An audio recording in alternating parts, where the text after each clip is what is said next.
मित्रों नमस्कार। आज हम इस वीडियो के अंदर जानेंगे राजस्थान सरकार द्वारा संचालित विद्यार्थी सुरक्षा दुर्घटना बीमा योजना के बारे में। इस योजना की जानकारी के अभाव में विद्यार्थी व अभिभावक को योजना का लाभ प्राप्त नहीं हो पाता है, इसलिए इस योजना की जानकारी सभी को होना आवश्यक है। इस योजना की संपूर्ण जानकारी इस वीडियो के माध्यम से आपको मिलने वाली है, तो बिना स्किप किए इस वीडियो को पूरा देखिए। तो शुरू करते हैं। सबसे पहले बात करते हैं विद्यार्थी सुरक्षा दुर्घटना बीमा योजना की। तो इसके अंदर कौन कौन से विद्यार्थी लाभ प्राप्त कर सकते हैं। तो सबसे पहले बात करेंगे अपन राजकीय विद्यालय के जो विद्यार्थी हैं उनकी। तो इसके अंदर कक्षा 1 से 8 तक के विद्यार्थी और कक्षा 9 से 12 तक के विद्यार्थी जो है इस योजना का लाभ प्राप्त कर सकते हैं।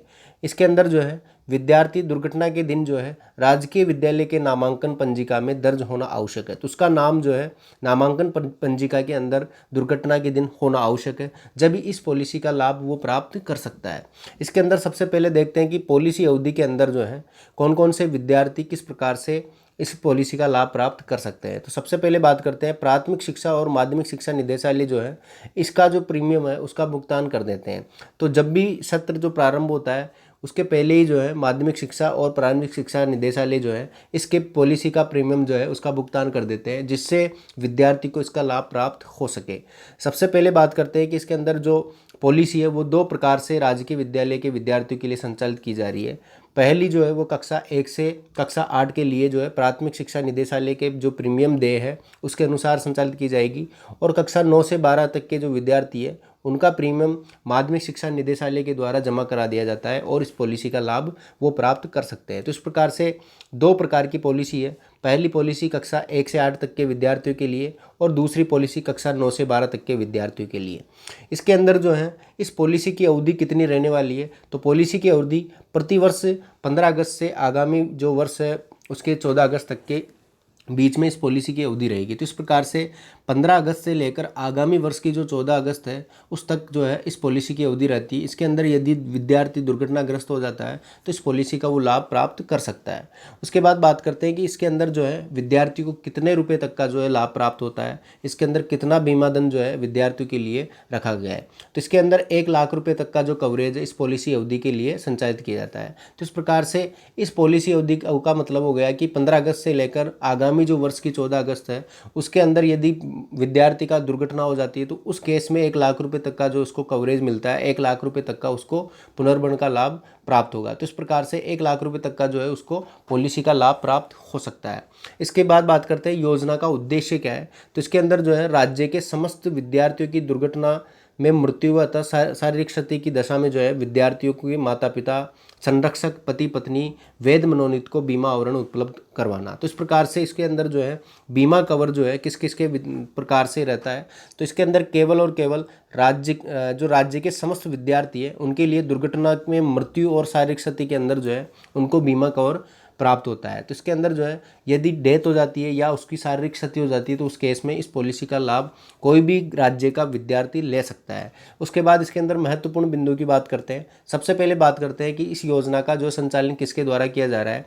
तो इस योजना का संचालन राज्य बीमा एवं प्रावधान निधि विभाग मतलब SIPF के द्वारा किया जा रहा है। उसके बाद इसके अंदर कौन कौन सी श्रेणियाँ हैं। तो हमने अभी देखा था गवर्नमेंट स्कूल के जो विद्यार्थी उनके लिए 1 लाख रुपये तक का जो है पॉलिसी अवधि के अंदर 1 लाख रुपए तक का बीमा धन का लाभ वो प्राप्त कर सकते हैं।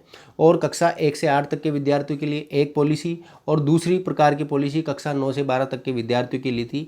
उसके अंदर जो है 1 लाख रुपए तक का बीमा धन जो है प्राप्त किया जा सकता था और प्रीमियम का भुगतान भी उनके निदेशालय द्वारा कर दिया जाता था। उसके बाद में यहाँ पर बात करेंगे अपन जो प्राइवेट स्कूल्स है उनकी। तो प्राइवेट स्कूल्स के विद्यार्थी और राज्य के महाविद्यालय के जो विद्यार्थी है और निजी महाविद्यालय के विद्यार्थी उनको किस प्रकार से इस पॉलिसी का लाभ प्राप्त हो सकता है। तो जो निजी विद्यालय उनके कक्षा नर्सरी से लेकर 8वीं तक के विद्यार्थियों के लिए एक प्रकार की पॉलिसी संचालित की जा रही है। उसके अंदर जो है उनको प्रीमियम जो है प्रति विद्यार्थी प्रति वर्ष के लिए जो है 25 रुपये उसको देना होता है और उसके बदले में उनको बीमा धन जो है 50,000 रुपये तक का बीमा धन का लाभ वो प्राप्त कर सकते हैं। उसके बाद दूसरी जो है वो कक्षा 9 से 12वीं तक के विद्यार्थियों के लिए और इसके अंदर प्रति विद्यार्थी प्रति पॉलिसी अवधि के लिए 50 रुपये उनको प्रीमियम का भुगतान करना होता है और 1 लाख रुपए तक का उनको बीमा धन का लाभ प्राप्त हो सकता है। उसके बाद बात करते हैं तीसरी प्रकार की पॉलिसी। समस्त राजकीय एवं निजी महाविद्यालय, विश्वविद्यालय व तकनीकी एवं उच्च शिक्षण संस्थान के लिए प्रति विद्यार्थी 100 रुपये देकर वो पॉलिसी का लाभ प्राप्त कर सकते हैं और पॉलिसी का बीमा धन 2 लाख रुपए तक का होगा। तो इस प्रकार से निम्न जो प्रीमियम है इनका भुगतान करके इनसे संबंधित जो विद्यार्थी है वो इस प्रकार से 50,000, 1 लाख और 2 लाख रुपए तक का बीमा धन का लाभ प्राप्त कर सकते हैं। उसके बाद बात करते हैं कि विभाग में जो है विभाग के जिला कार्यालय को प्रीमियम प्राप्त होने की दिनांक से पॉलिसी 1 वर्ष के लिए प्रभावी रहेगी। तो इस प्रकार से जिस दिन गवर्नमेंट स्कूल के लिए तो हमने देख लिया कि पॉलिसी अवधि जो है 15 अगस्त से लेकर आगामी वर्ष की 14 अगस्त तक रहेगी।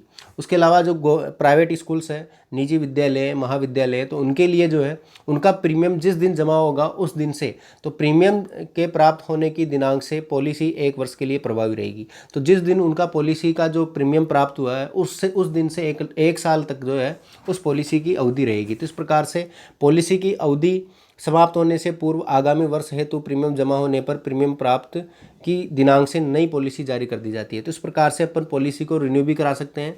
जो हमारी जो पॉलिसी अवधि की जो लास्ट डेट है उससे पहले यदि प्रीमियम जमा हो जाता है तो उस पॉलिसी को वापस रिन्यू कर दिया जाता है। तो इस प्रकार से शिक्षण संस्थान द्वारा इस जो विभाग है उसको प्रीमियम राशि जमा कराने की दिनांक से ये जोखिम वहन होगी। तो इस प्रकार से दावा कब किया जा सकता है, तो इसके अंदर जो है प्रीमियम राशि जमा होने के 1 वर्ष के अंदर जो है उस पॉलिसी का लाभ प्राप्त किया जा सकता है।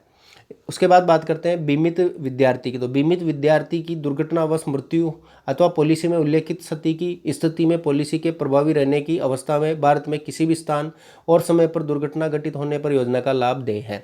तो इसके अंदर जो है यदि कोई विद्यार्थी है वो दुर्घटनाग्रस्त हो जाता है भारत के किसी भी स्थान पर, तो उसको पॉलिसी में जो है डेथ के केस में और पॉलिसी में उल्लेखित क्षति के केस में, तो इसके अंदर मैं एक अलग से जो है वीडियो लाऊंगा नेक्स्ट। उसके अंदर जो है पॉलिसी के अंदर कौन कौन सी क्षति के केस में कितने रुपए किस प्रकार से मिलते हैं उसकी संपूर्ण जानकारी नेक्स्ट वीडियो में हम देखेंगे। तो इस प्रकार से यहाँ पर अभी यही बात करते हैं कि मृत्यु और क्षति के केस में जो है इस पॉलिसी का लाभ प्राप्त किया जा सकता है। यदि वो दुर्घटना भारत के किसी भी हिस्से में हुई तो भी इस पॉलिसी का लाभ वो प्राप्त कर सकता है। उसके बाद बात करते हैं कि इस योजना के अंतर्गत दी जाने वाली जो राशि है वो विधि विधान के अंतर्गत दी जाने वाली क्षतिपूर्ति राशि के अतिरिक्त होगी।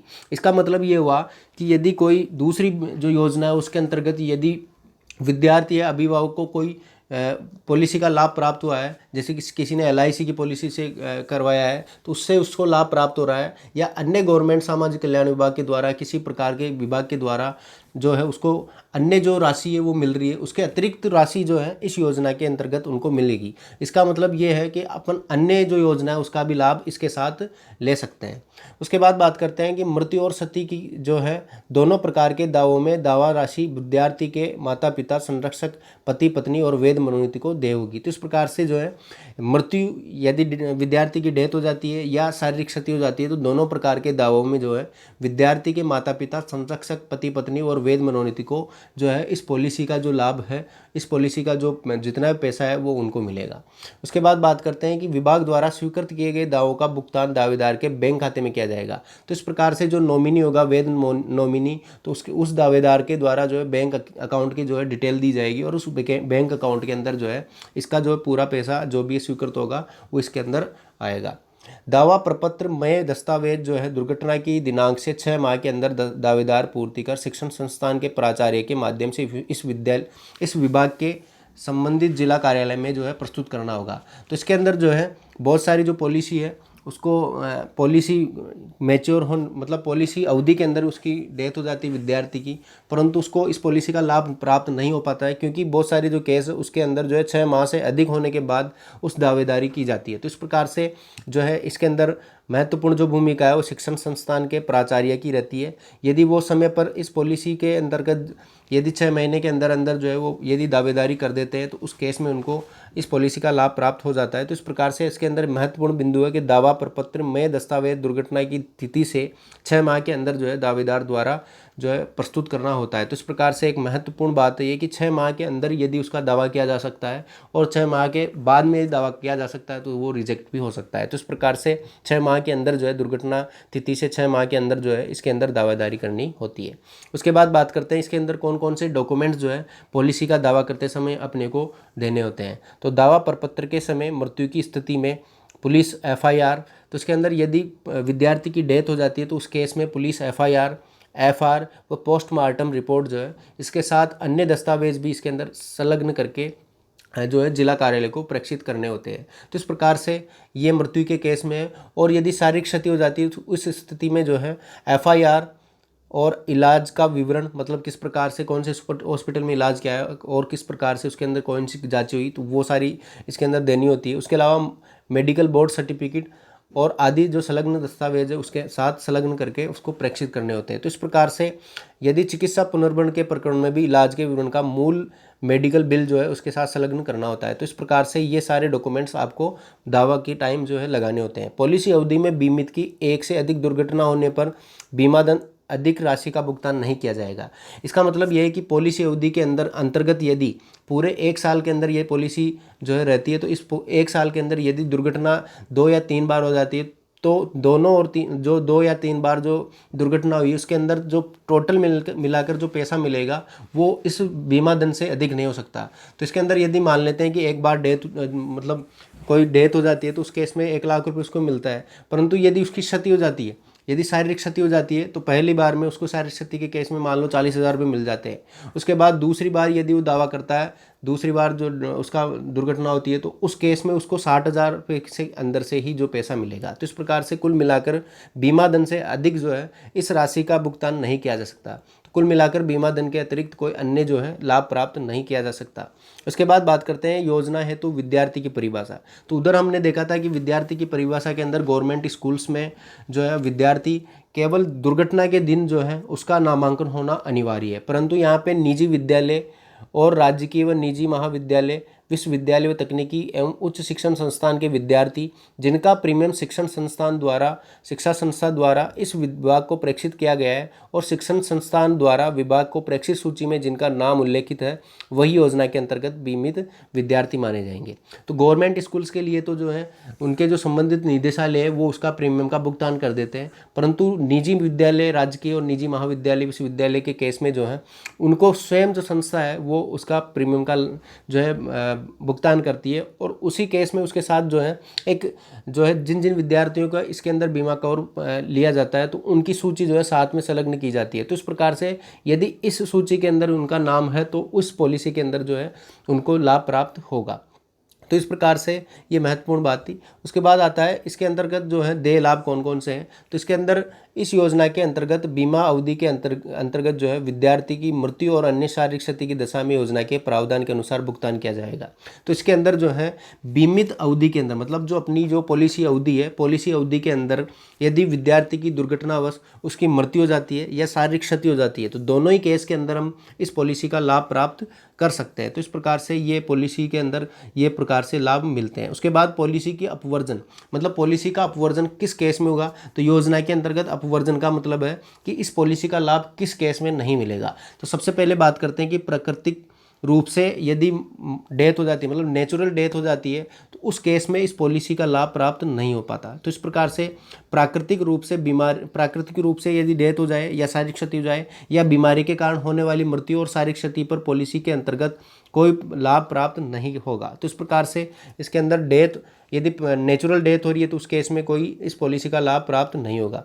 उसके बाद हृदय गति रुक जाने मतलब हार्ट अटैक हो जाता है तो उस केस में भी इस पॉलिसी का लाभ प्राप्त नहीं होगा।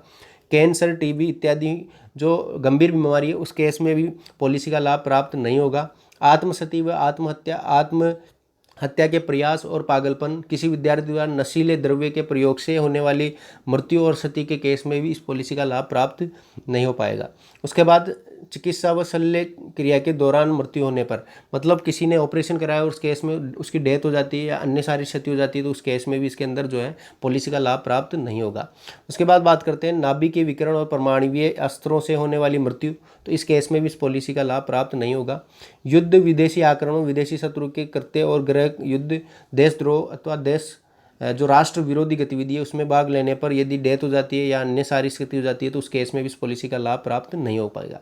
तो इस प्रकार से ये राजस्थान सरकार द्वारा कुछ महत्वपूर्ण जो योजना है विद्यार्थी के लिए, तो विद्यार्थी सुरक्षा दुर्घटना बीमा योजना एक महत्वपूर्ण जो है दुर्घटना बीमा योजना विद्यार्थियों के लिए संचालित की जा रही है। तो इस प्रकार से एक महत्वपूर्ण जो जानकारी थी उसमें मैंने देने की कोशिश की। तो इस प्रकार से एक आप यदि चैनल पर नए हैं तो ज़रूर सब्सक्राइब कर लें, क्योंकि यहाँ पर हम राजस्थान कर्मचारी जगत से संबंधित अपडेट्स योजनाओं के बारे में, एसएसओ पोर्टल SIP ऐप में आने वाली समस्याओं से संबंधित समाधान के बारे में वीडियो चलाते रहते हैं। तो बिल्कुल आप इसको सब्सक्राइब कीजिए और बेल आइकन को ऑन कीजिए, जिससे आने वाली नई वीडियोज़ की नोटिफिकेशन आपको मिल सकें। ये वीडियो आपको अच्छा लगा है तो ज़रूर लाइक कीजिए, जिससे हमारा मोटिवेशन बना रहे, और अपने सहकर्मियों मित्रों के साथ, DDO के साथ और अन्य जो विद्यार्थी है जो मैच्योर विद्यार्थी उनके साथ ज़रूर शेयर कीजिए, जिससे ये योजना की जो जानकारी उन तक पहुंच सके और इस प्रकार से उनको इस पॉलिसी का लाभ प्राप्त हो सके। धन्यवाद।